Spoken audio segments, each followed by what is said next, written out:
What is going on, everyone? Welcome back to Real Reds Talk, a fan channel that represents the absolute realist of people for the Manchester United community.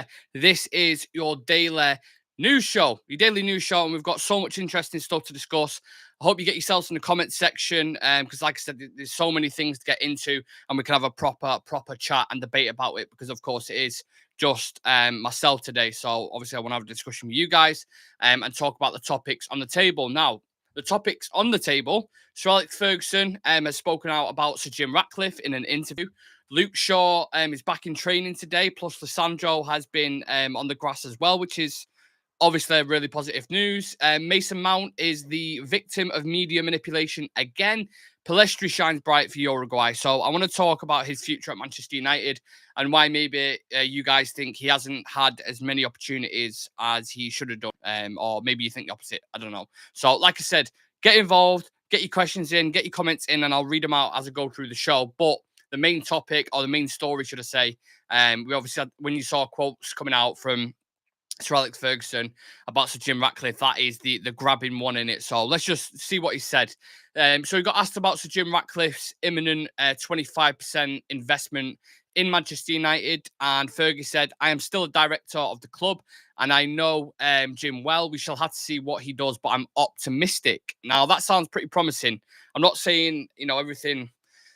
Fergie, what's the saying? Is it everything glitters gold? I'm not saying everything Fergie says is right because he did have a thing where he was kind of backing the Glazers a little bit. But then you do that if they were the bosses above you. So I kind of understood the politics of that.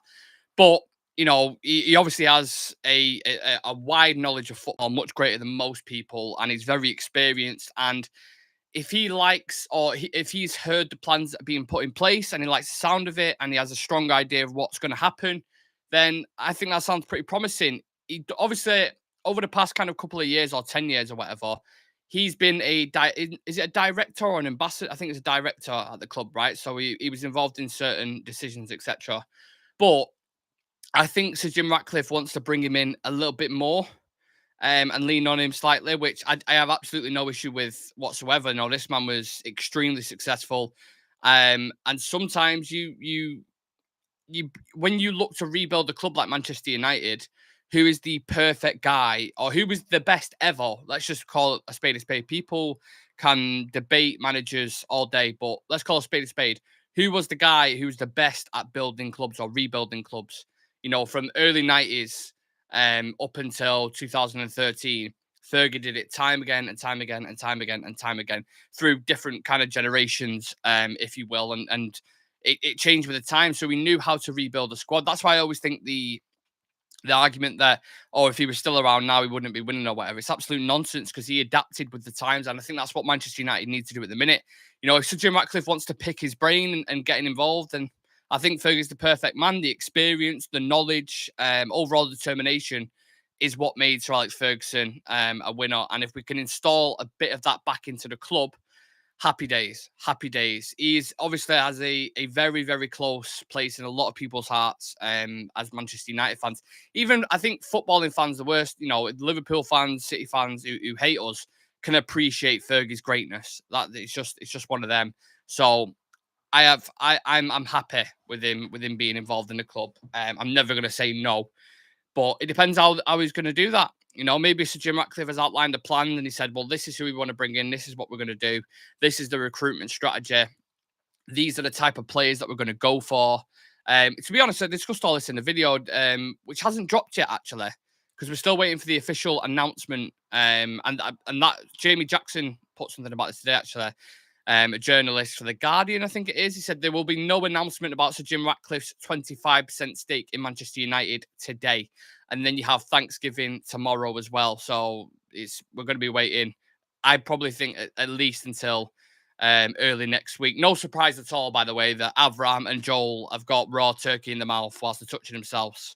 Whilst knots are left untied at Manchester United, which probably, like I said, means we won't get any news on this till early next week. I'd be surprised if it got announced on Friday. Me personally, I think it'll probably be Monday or Tuesday now. But then I think Monday, even is it stock markets are closed? I believe. If someone can confirm that, who's in the chat.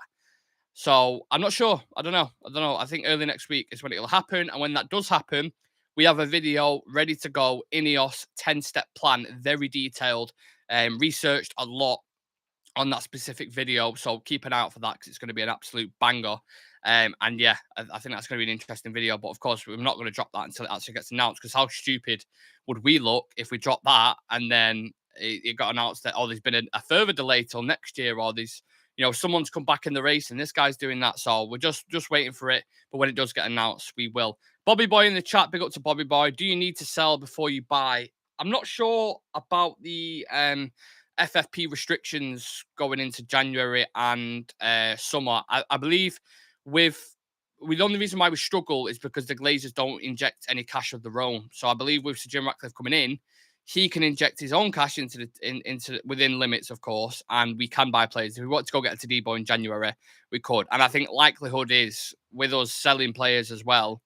Varane potentially going, Sancho going, Martial going. That's huge wages off the bill. I mean, them three alone are pretty much £1 million a week in wages. So if you get that off the bill, that obviously leaves a huge kind of gap there where you could. And when you're bringing in players like Tadibo and stuff, I mean, what are they going to cost? Like 90k a week, something. So I think that is the route that they're going to go down. I think they're going to have a clear out of players, maybe Casemiro's, your Varane, Sancho's, these kind of guys, and they are going to bring in a sporting director like a Paul Mitchell, and they are going to recruit a specific type of player for the manager. Now, whether that manager likes these players or wants these specific type, I don't know. There could be a clash of heads in many departments and many levels, but I suppose we'll just have to wait and see with that one.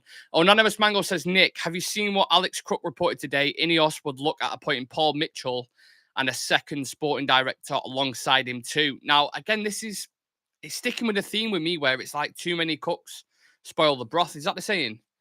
I feel there's too many people, having a piece of this pie in a sense. If you're going to have Joel Glazer, Avram Glazer, the rest of the fucking incest brothers and sisters, whatever the names, I think it's Darcy, Kevin, whoever, who aren't really involved in it. It's more Joel and Avram in it. And then you have Sir Jim Ratcliffe, a 25% stake, and then I think there's other kind of minority stakeholders and stuff. And then you have Jean-Claude Blanc, who's going to replace Richard Arnold, or is heavily linked to replace Richard Arnold. And then you have a sporting director in Paul Mitchell and someone else, and you're getting guidance from Fergie as well. You got Eric Ten Hag and all this stuff, and then I don't know.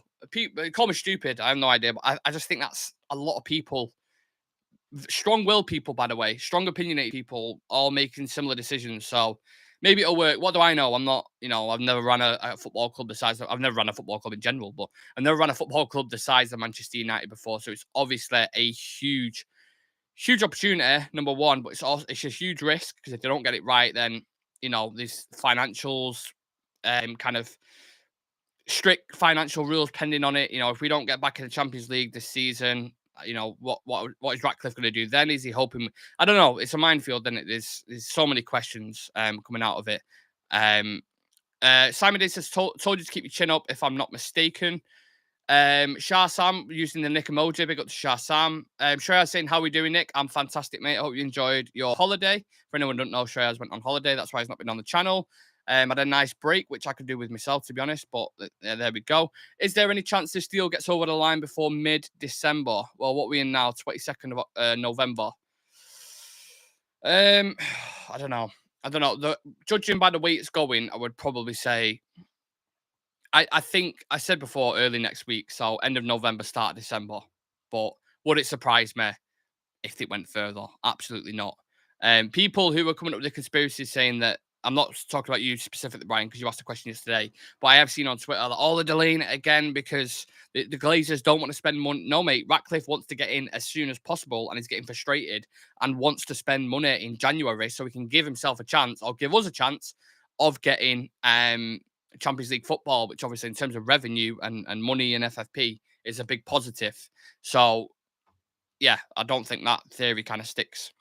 Incest brothers and sisters. Yeah, sorry, I don't know why I read that out, but yeah, I said that. Brian Case says, evening, Nick, hope you're well. I hope you're good as well, Brian. I don't know if Brian is still doing the mental health thing. I mean, I'm sure you can let me know because it is still November, but he is raising money for mental health, and there is a link on his Twitter, I believe it is. So if you have anything and you can donate to that, then please do. Let us know, Brian, if you're still doing that. I'm not entirely sure. Scott McTominay is the GOAT in the chat saying, yo, big up to you, mate. I hope you're good. Brian saying, another day another day of drama at United, a year on from Ronaldo leaving, the Glazer announcement, and we're none the wiser. Oh, yeah, shit. Completely forgot about that. Completely forgot. 1 year ago, utter madness descended upon our channel because so on the actual specific date itself, we had planned to do just a regular news show like what we're doing now. So we had that ready to go. And I think it was about an hour before that happened, it got announced that they're going to terminate Cristiano Ronaldo's contract. He was like, fucking hell, right, we're going to have to go live for this. This is huge news. Doing an interview with Piers Morgan and all this kind of shit. So we're going to have to discuss this. So we was live for like 45 minutes for that. Then straight after that, there was that video of Avram outside. Was he in like a restaurant in like LA or something? I can't remember what it was. And Sky are kind of pushing him, saying, what's happening? And blah, blah, blah. And he's like, well, we're going to look for strategic alternatives. And that's more like Denver, Colorado. I don't know where Avram's from. Is it Florida? Florida? We're going to look at strategic alternatives and we're going to see what, and blah, blah, blah. And then, yeah, that was an absolute bombshell. People lose the shit. They're like, finally, they're fucking selling. And 12 months later down the line, it's still not officially happened, which is crazy. Absolutely crazy. So I would say happy anniversary, but it's not really a happy anniversary, is it? Simon saying it's going to get very interesting. It will. To be honest, I think it's been like our transfers are. It's going to get dragged out that much. People aren't going to give a shit when it gets announced, and I don't think there's going to be any kind of huge, interviews or Ratcliffe in front of a camera outside Old Trafford saying, "Let's go." This is what we're going to do. We're going to bring back United to the promised land. I just think there's probably going to be a statement on the website. Obviously, journalists will be reporting things as well. They'll be feeding things through Samuel Luckhurst and what's the guy for the Telegraph called? Fucking hell, what's his name? James Ducker. There we go. I don't know how that name escaped. But yeah, that's probably what's going to happen, I'm guessing. Feels like a lifetime away. Really, really does. Really, really does. Someone's saying Qatar takeover is over. Yeah. Sorry, mate. Sorry if you've only just found out about that. But yeah, Qatar takeover is certainly over. Of course, Fergie approves. He's sat with the Glazers since day one. Wow, strong comment there from Cop King. Yeah, well, look, like I said, no surprise at all that this is being dragged on. I don't want to discuss this anymore or give it any more life because we've spoken about it so much. I feel like all week we've been talking about this. So let's discuss actual football because Luke Shaw has been back in training today, which could potentially be the key word there, being huge for the Everton game on the weekend. The question I have for you guys, and I put it up in the poll. Let me check the poll because I've not even had a look at it. Shaw at left back or left centre back is what I said. And 75% have gone with left back, 25% have gone with left centre back. Now, for the people who've gone with left centre back, tell me why you would play in that. I'm not going to diminish your points or opinions. You're entitled to your opinion. Just let me know why you would personally play him there in the next kind of string of games, especially these tough away games. For me, regardless, whatever kind of situation or however you look at it, the build-up and the final third play when Luke Shaw is back is going to be an absolute massive difference. Huge difference. I think for me personally, Rashford needs that connection, someone he's used to. That's not an excuse as to why he's playing shit, but I do think that will help those kind of overlapping runs, that combinational play that he's used to with Luke Shaw. I think Maguire's in good form at the moment. That could obviously turn on its head very quickly. I think we've got enough centre-backs to fill in there where I'd be comfortable saying, yeah, start him. Even Lindelof, I'm like, which is weird saying Maguire and Lindelof starting together, I'm okay. But I think they've been all right. So I would probably lean, I think there's enough centre-backs to cover, is basically what I'm saying. So I would probably lean towards playing him at left back. But, Ten Hag he can switch it sometimes, can't he? I know Ten Hag likes a left-footed centre-back to open, like passing lanes and balance in general. I think that's why he plays Johnny Evans. Johnny Evans is left-footed, right? Pretty sure. That's why he plays Johnny Evans and what do we call it? And Maguire together. I think that was one of the tactical reasons why he didn't play Varane against Manchester City. Something to do along the lines of that. And I think Maguire's probably better in possession than Rafael Varane as well. So he has his tactical reasons. I also remember last season when Lissandro went out for 6 months, Luke Shaw stepped in and became a really important part in that team. And then when we played City in the derby at Old Trafford, we won, didn't we? And Luke Shaw had a really good performance against Erling Haaland, who he just kept quiet all game. So maybe he will bring Shaw in at centre back and put Reggie on at left back. I don't know what he's going to do. For me personally, before I get a little bit ahead, or in general, before we get ahead of ourselves, I think he may need a little bit more time. I don't think he's going to be thrown into the squad this weekend. He might be in the team, but I think he'll be on the bench. I don't think he'll get a full 90 minutes. I'd probably go as far to say I don't think he'll get a full 90 minutes. But then I think for the Galatasaray game and the Newcastle game, that's when you'll really see at full strength, because he's been out for what 10 weeks, is it, with a Newcastle strain? What the fuck is that? With a muscle strain, wasn't it, for 10 weeks? I think his last game was Spurs. So yeah, he needs a little bit more time, get that sharpness, get that match fitness, and then we can see where we're at. But it's hard to see what Ten Hag's going to do, I suppose, is what I'm trying to say. So, but thank God he's back, because we could do with him massively. I had an argument with fucking Saeed TV. I don't know if any of you guys know him. You probably will. You've seen his face. He looks like the beaver from Narnia, for anyone who hasn't seen it. I'm joking. It's just a joke. But no, he actually does look like him. But having a back and forth on Twitter, because he put something about, oh, why is everyone excited about Luke Shaw coming back after, this guy's been here for 9 years and he's been shit and blah, blah, blah. I'm like, mate, can you not just look at the amount of negativity we've had this season, right? The injuries, off-field issues, Glazers, blah, blah, blah. The list is endless, right? Can we not just be happy about one of our senior players returning? Like, our full back line, Wan-Bissaka, Rand, Lissandro, Shaw, have all been out for periods. Wan-Bissaka 2 months, Rand's been out for a couple of weeks. Lissandro's been out what seems like forever now, and Shaw's been out since the start of the season. So yes, we've got one back. United fans are obviously going to be happy. They're obviously going to be excited. And they turn around saying, the guy's been here 9 years, he's shit or whatever, blah, blah, blah. Like, fucking shut up, man. What are you talking? Some people thrive off negativity. They can't get views and they can't get clicks by being themselves or being a little bit positive about the club.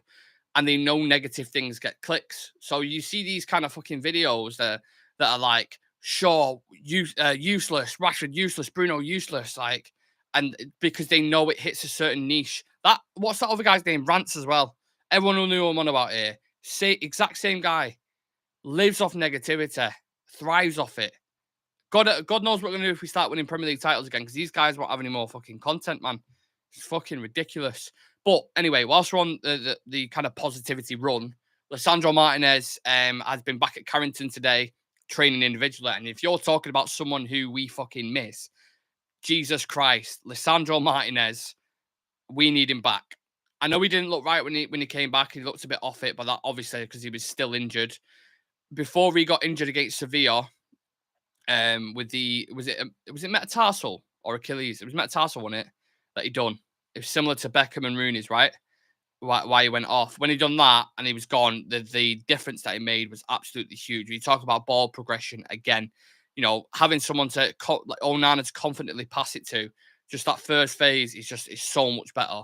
And not only that, he's a good defender. He is a good defender. Like I said, I know he was off it at the start of the season, but last season, 7 out of 10 every single game whenever we did the ratings, and one of the best centre backs in the league. For me personally, people will say that's biased. People will say you've got your red tinted glasses on. I don't give a shit. It's my opinion. It's what I think. So yeah. Right, loads more comments. Keep getting them in. Smash a like on the video, by the way, if you haven't done already.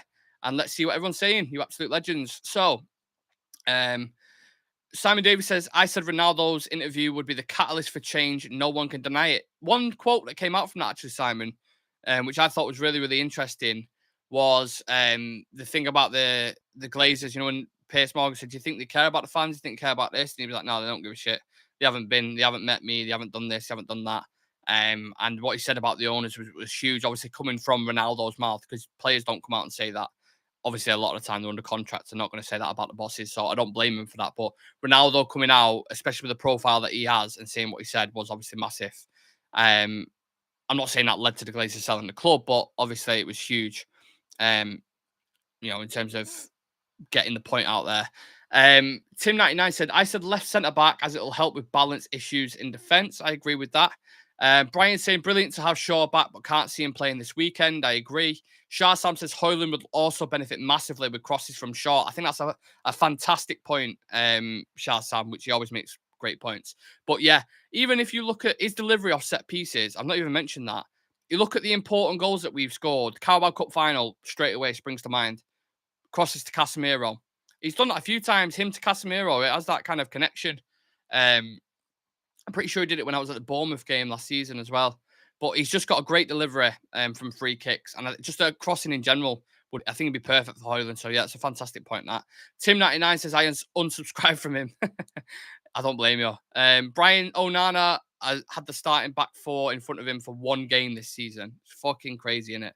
When you talk about chemistry and what you want out of your back five, it's been chopping and changing so much. I mentioned this in a video I did yesterday, not yesterday, or the day before, the injury video that we dropped. Check it out if you haven't seen it already. But I mentioned about the fact that, what was the point I was making then?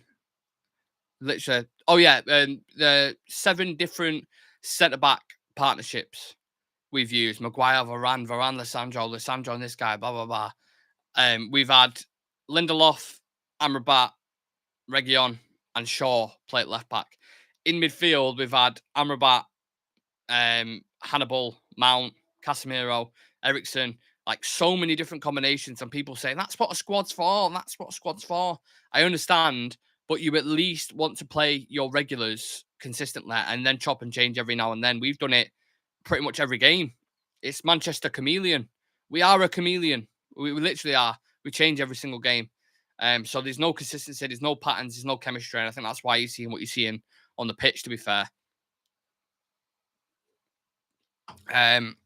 Do you listen to Ken Carson?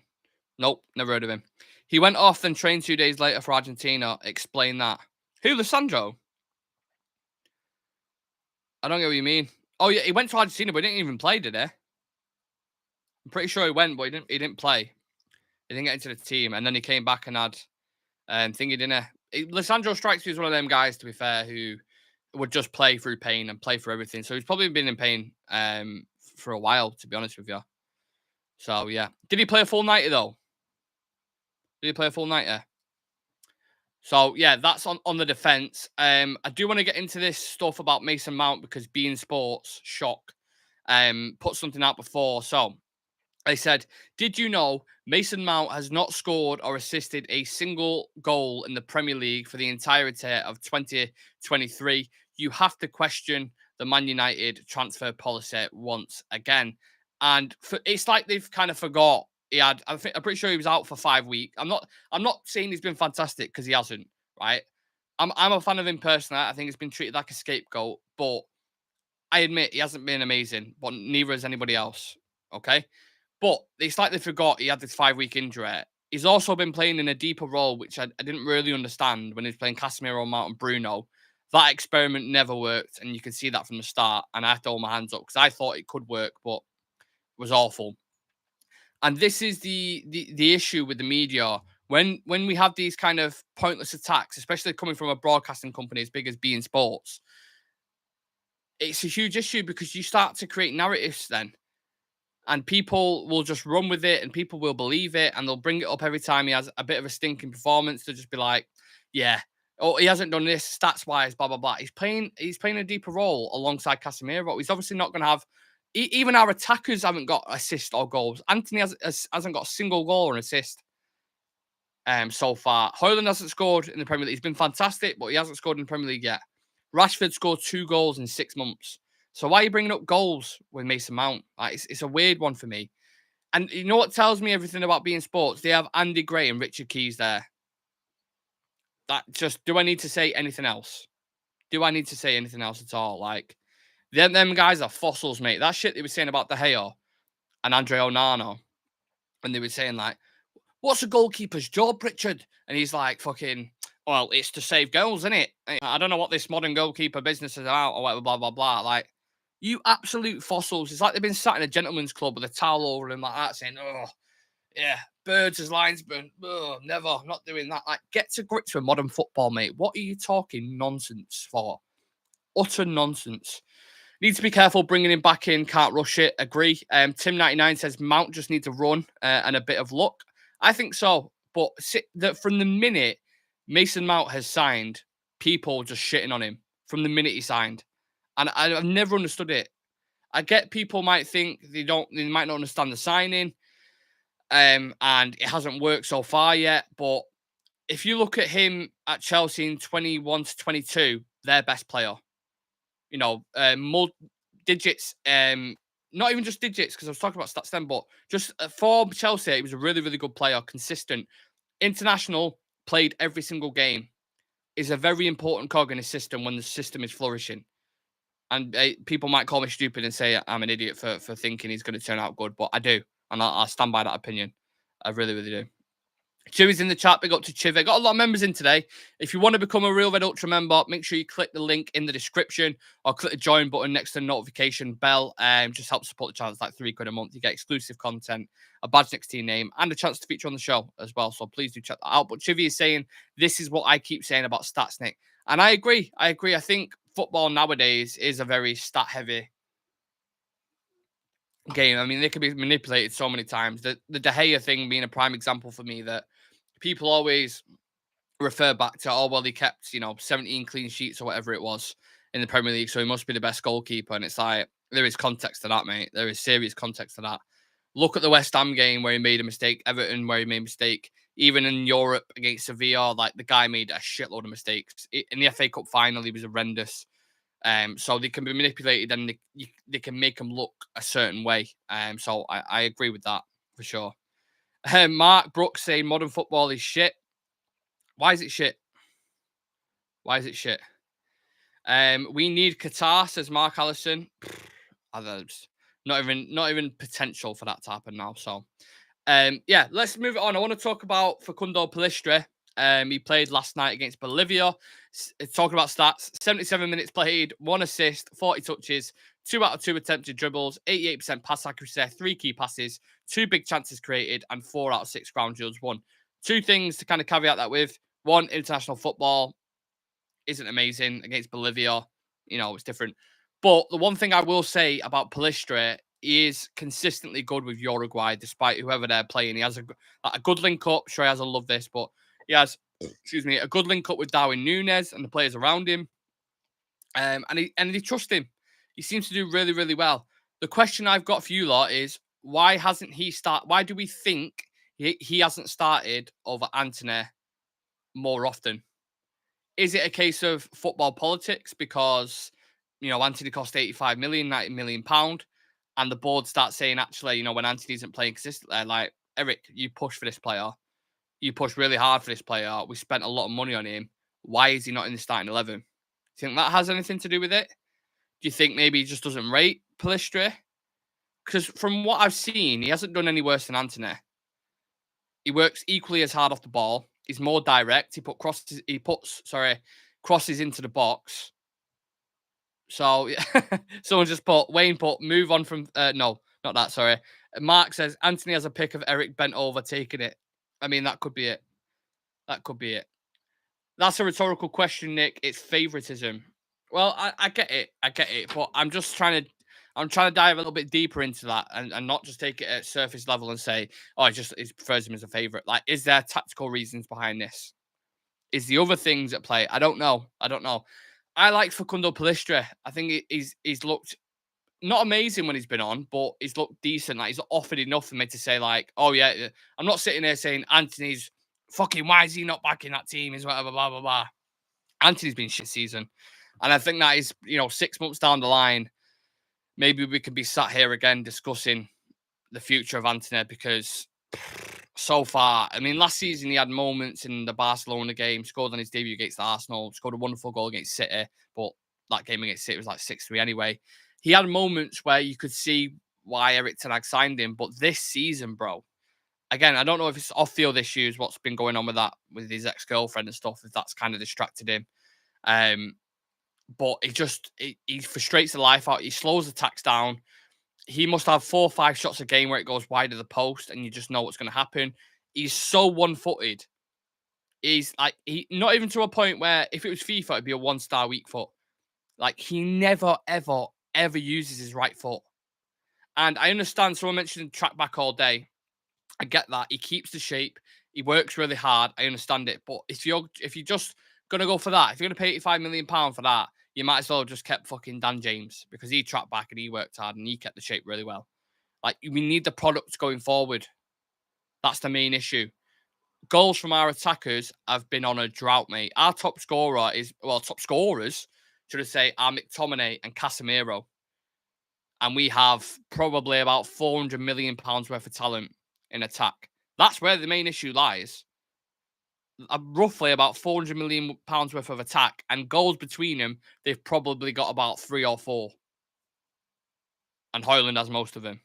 Højlund has 5, sorry, doesn't he, in the Champions League? And Rashford might have 1. Anthony has none. Sancho obviously has none. Martial maybe has 1 or 2.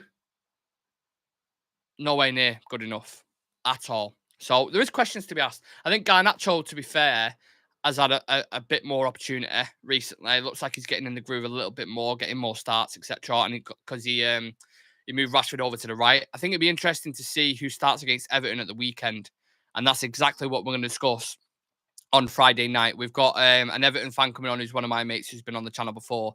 Very knowledgeable. You've got everything going on with their 10-point deduction. It's going to turn Goodison Park into a bear pit. So I really want to dive into that with him and ask him his thoughts and how he feels about this game. To be fair, I've already asked him about it and he feels confident and positive. I don't blame him because we've been shit this season. So we're going to have the preview on Friday for that. Tomorrow, we've got a guest coming on from another channel. I think me, Sam, and he'll be on there as well, Red Devil TV. And then obviously you got the game on the weekend on Sunday, which will have pre-match build-up. Thank God fucking football's back. But yeah, Premier League football in general is back over the weekend. So really, really happy about that. Someone saying Ten Hag out, Ronaldo in there. I mean, yeah, it's obviously just a Ronaldo fan. UK Strain says Sancho, Anthony, Donny, Martial are players we need to move on. Sancho, yeah. Anthony's got the rest of the season for me if he doesn't turn it around. Serious questions to be asked. But yeah, Martial could potentially leave in January. Romano reported that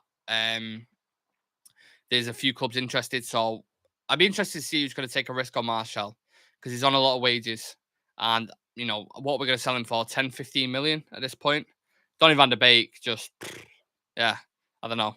I feel like he's the type of player to get a job at United. Like he's sinking more and more into kind of like the coaching background and handing out bibs and things. Like very, very bizarre with Donny van de Beek, especially considering, you know, he was Ten Hag's player at Ajax and you used him frequently as like a shadow 9 or as a 10 or whatever you want to call it.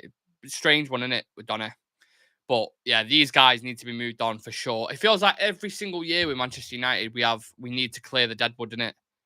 It's mad. It's absolutely mad. But here we are, still waiting for Sir Jim to take over and start making changes. Bring Jean-Claude Blanc in, bring Paul Mitchell in.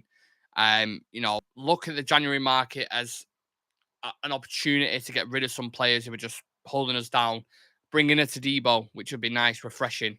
Give him 6 months before a full season. See what he can do. Because that should be an easy deal to do. He's from Nice. He's not from Nice, but plays for Nice. Ratcliffe owns Nice. He likes United. We like him. Like that deal, I think will be done. If not January, definitely the summer. And we spoke to someone about that, who's very in the know, knows people at United. Like, yeah, I think that's a deal that's definitely going to get done. But yeah, I shall leave it there, people, my wonderful people. Thank you, everyone who's in the chat. I appreciate the interaction and constant, tuning in and getting involved. This is why we do it, innit? If it was no one was fucking on the show, we wouldn't do it. So it's thanks to you lot, why we consistently do this. We're getting there. We're on 3,000. We was on 3,000. I want to say 985 subscribers before we went live. So if you're not subscribed to the channel, whether you're on TikTok, YouTube, wherever you are, please do consider it. Drop us a like. And if you want to become a member, like I said, the link is in the description.